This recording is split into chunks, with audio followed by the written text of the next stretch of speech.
Hi, welcome to Wellness Wednesdays with Dr. Brianna Gaynor. I am so excited to be back with you guys this week, and this week's topic is about failure. We have all experienced it, and so let's talk about how we deal with the inevitable. I'm going to give everyone a few minutes to get on, and then we'll get started. Happy summer. I hope you guys are having a wonderful time. I am super excited. I am going to be traveling tomorrow to Chicago. So I'm super excited to have a good time and enjoy myself. And I hope that you guys are taking time to enjoy the sun and all that summer has to bring. And I hope that you are enjoying these Wellness Wednesdays. If you have any specific topics that you want to talk about or any questions that you have specifically, feel free to let us know in the comments or send us a DM, and we'd be more than happy to talk about whatever is important to you guys related to mental health. Again, my name is Dr. Brianna Gaynor, and welcome to Wellness Wednesdays. So I'm going to jump right in. So, failure is an option. We have all experienced some type of failure, simply something that went wrong, something that didn't go the way that we wanted, something that did not have an expected outcome. And the truth is, failure is disappointing, it's saddening, it's hard. And sometimes, if we're not able to frame it right or look at it maybe in the way that it was intended, then we can let it stop us from whatever our goals are in life, from whatever we're supposed to be doing, from really following our dreams and aspirations. And so, my hope is that today we can talk about how to not let that happen and how to let failure actually become our fuel.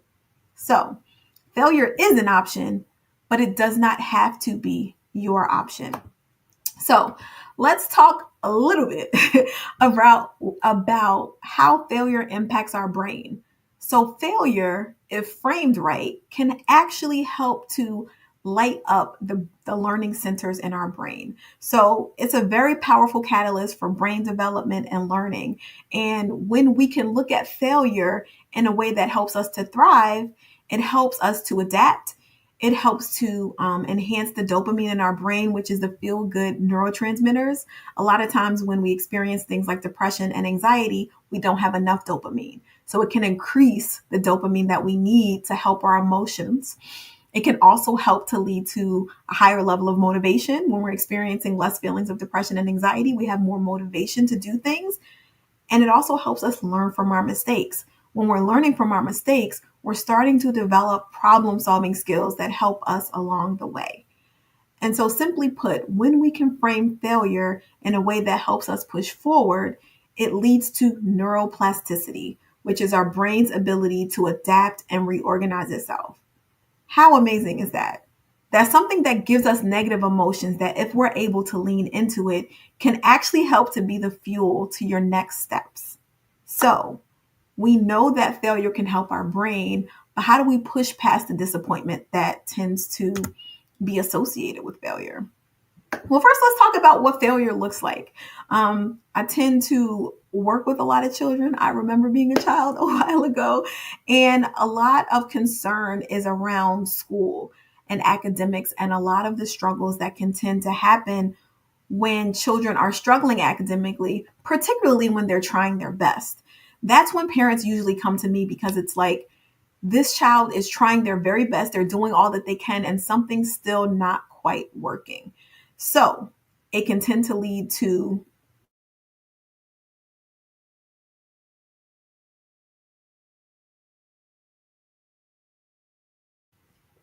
sorry, I think I went out for a second. I'm going to repeat that. A lot of times children can start to be, their self-esteem can start to be impacted. So saying things like, I'm dumb, I'm not smart, I can't do this. And so what that leads to is them feeling like they're a failure. And then a lot of times it trickles down to not putting in the effort because I've already identified that I have a hard time with this. So I'm also generalizing that to the future. I had a hard time on that math test. Math is a little bit more difficult for me to understand. So I can't do math. So when I'm in math class, I am zoning out. I'm not trying. Maybe I'm going to the bathroom for prolonged periods of time. Maybe I'm starting to have behavioral problems around that time because I simply don't feel confident in being able to do whatever this thing is. And so part of it is, let's identify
from.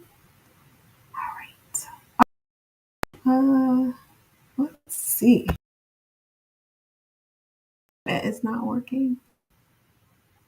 Hope you guys can still hear me.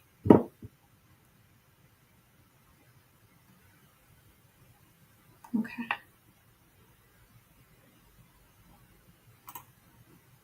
I don't know.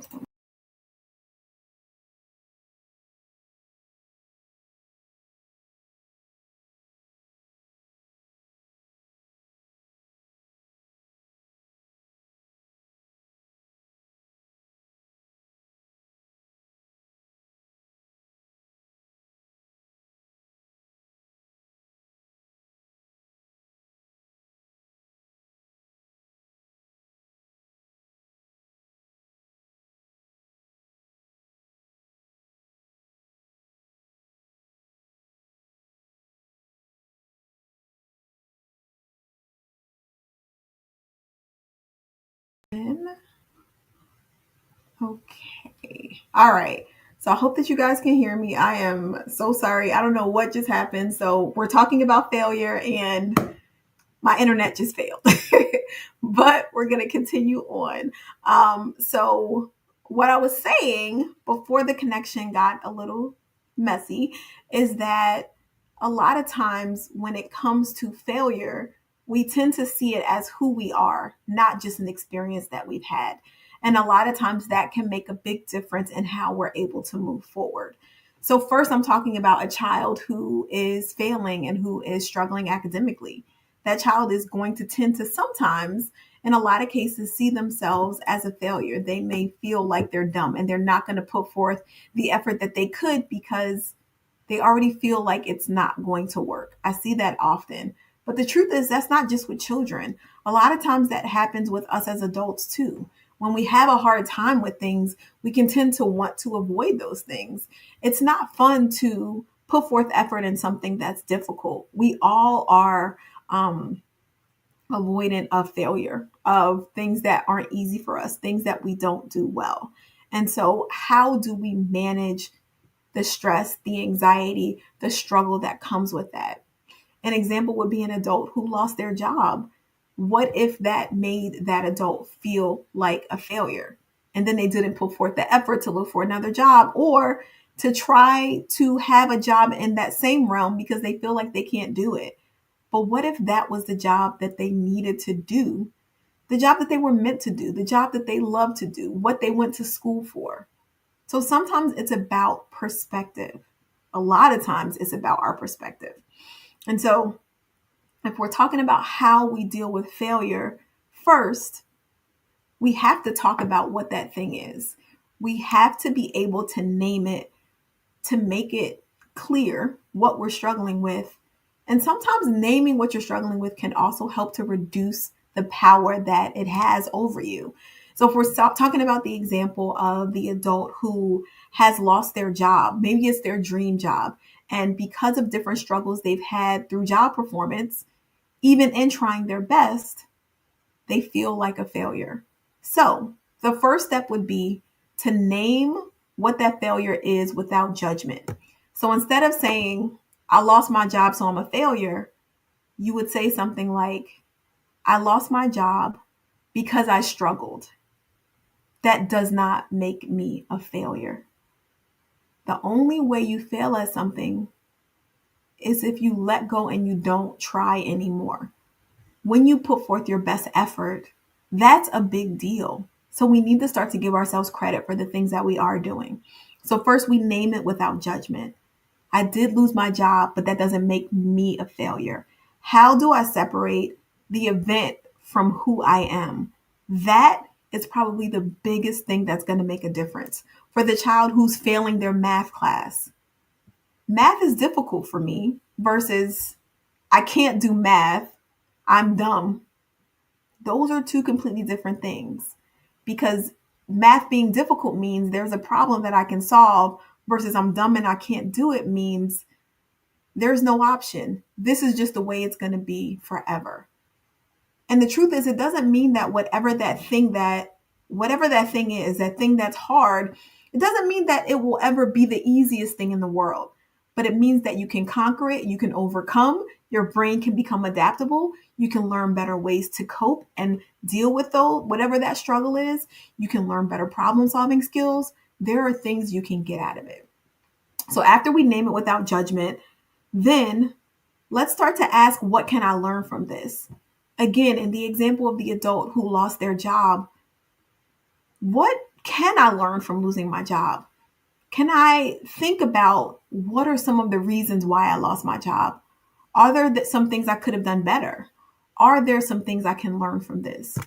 Maybe there are better time management skills that would benefit me. Maybe there's more training I need. Maybe next time before I pursue this same job, I need to talk to someone in this field and get some tips on how they were able to do it. Again, I lost my job, but I'm not a failure. What can I learn from this? A lot of the things we learn, a lot of our strength is based on the things that are hard for us. Those are the things that really help us grow. And then the final step is doing it an experiment, meaning next time, what can be my expectations or what can I do differently? So in the example with the adult, maybe I'm going to get some more mentoring. Maybe there's some more training I need. Maybe I can ask for some feedback from my previous job. Or maybe I can take a step back and really process how I was in this job. How was my stress level? Was I able to manage stress well? Did I have other things outside of work that maybe impacted me? What are the parts that I can pay attention to and reflect on to help me be different in this next situation? Sometimes the failures that we experience aren't necessarily just related to whatever that thing is, but it's all the auxiliary things that are happening. So when I'm working with children, for instance, and let's say they are struggling academically, sometimes the difficulty is related to anxiety or attention issues. So we're trying to help figure out what the problem is. And then we're kind of coming up with an experiment collaboratively based on our testing, based on teachers' responses, based on the child and their parents' responses of what we can do to make things better and help improve the struggles they're having. Has there ever been a time when you struggled and you gave up and you just let it be? Or, and has there been a time when you struggled, but you kept pushing? You didn't know why, but you kept trying and putting forth effort and you saw improvement.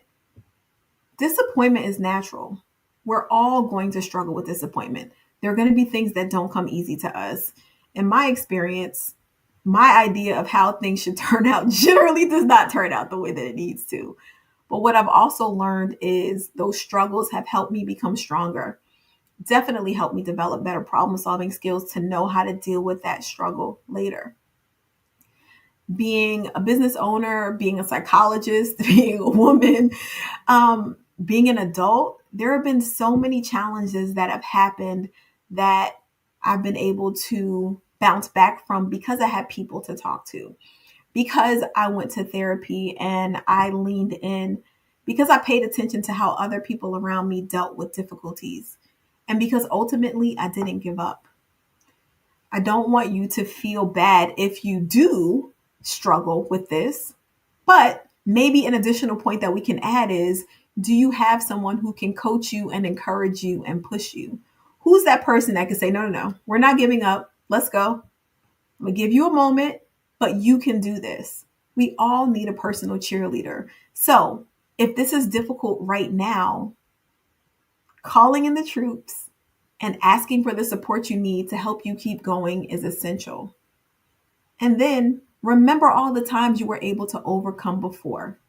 So failure is an option, but we can also use failure as fuel to help improve and strengthen our brain, to help us to adapt, to problem solve, to increase our level of motivation and our dopamine levels. But that starts by identifying what the failure is without judgment, separating what happened from who you are. You are a complex being who can achieve many things and who can struggle with many things. But struggling or failing at something does not make you a failure. And then let's start to ask, what did I learn from this? What's something I can do differently? What's some self reflection? And if I'm struggling to figure that out, maybe I can look outside of myself to get some feedback. And then finally, let's do an experiment. What could I do differently next time? What are some of the steps or strategies that can be helpful to help me move forward? A lot of times, our best moments, our growth moments, the blessings, the achievements are based in our struggles and where we start to falter. Because once we can push through and we show ourselves that we can do it, we are unstoppable. You are unstoppable and you can do this. So never give up on yourself. And remember, your failure can be your fuel to drive you to all the places, all the achievements, all the goals that you have. One failure does not mean that you are a failure. It just means that there's some more information to lean from and more to learn. This has been Wellness Wednesday with Dr. Brianna Gaynor. Thank you so much for joining. If you have any questions, please leave it in the comment section or send us a DM. And we look forward to seeing you soon. I did write my first book. It's called Nina's Smile, and it is on Amazon and all platforms where you can buy books. And I look forward to speaking with you soon. You guys have a wonderful day. And sorry about the connection issues, but we made it happen. We kept going. Don't give up on yourself.